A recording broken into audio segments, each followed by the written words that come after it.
एकीकडे बळीराजा आसमानी संकटात सापडलाय, तर दुसरीकडे महायुतीनं शेतकऱ्यांना दिलेलं कर्जमाफीचं आश्वासन पूर्ण न केल्यामुळे शेतकऱ्यांच्या स्वप्नांचा चुराडा झालाय। याच कर्जमाफीच्या मुद्द्यावरून कृषी मंत्री माणिकराव कोकाटेंना विचारलं असता त्यांनी अजब सवाल केलाय। कर्जमाफी मिळाल्यानंतर त्या पैशांचं काय करता? कर्जमाफीच्या पैशातून साखरपुडा लग्न करता, शेतीमध्ये गुंतवणूक करता का, असा सवाल माणिकराव कोकाटेंनी विचारलाय। आता कृषी मंत्रीच संकटात सापडलेल्या बळीराजाला सावरण्याऐवजी असे उलट सवाल करत असतील तर शेतकऱ्यांनी मदतीसाठी कुणाकडे पाहावं, असा सवाल उपस्थित होतोय। मला एक सांगा, आता हे मीडिया चालू आहे, मीडिया असं बोलत नाही। तुम्हाला कर्जमाफी झाल्यानंतर जे पैसे येतात त्या पैशाला काय करता तुम्ही? शेतीमध्ये गुंतवणूक आहे 1 रुपया तरी?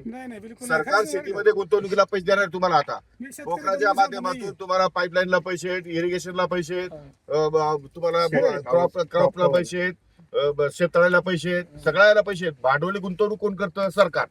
शेतकरी करतं का? शेतकरी म्हणतो विम्याचे पैसे पाहिजे, याचे पैसे पाहिजे, मग साखरपुडे करा, मग लग्न करा। दरम्यान कृषी मंत्री कोकाटे यांच्या या विधानावरून सध्या त्यांच्यावर चौफेर टीका होते आहे। हे माणिकराव कोकाटे म्हणजे मला वाटतं कृषी क्षेत्रातले कुणाल कामरा झालेले आहेत। खरं म्हणजे माणिकराव कोकाटे हे राजकारणामध्ये अनेक वर्ष त्यांनी अशा प्रकारची विधानं करू नये, शेतकऱ्यांना दुखावणारी। राज्याचे कृषी मंत्री रोज शेतकऱ्यांची टिंगल करतात, खिल्ली उडवतात। काय झालं या राज्यामध्ये? काय झालं? हा निर्लज्जपणाचा कळस आहे।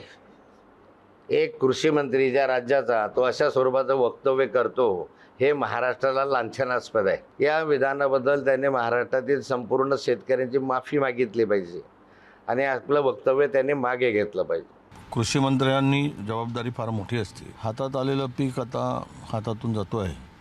अशा वेळेस सरकार म्हणून, कृषी मंत्री म्हणून शेतकऱ्याच्या बांधावर जाऊन त्यांना आश्वस्त करणं हे गरजेचं होतं।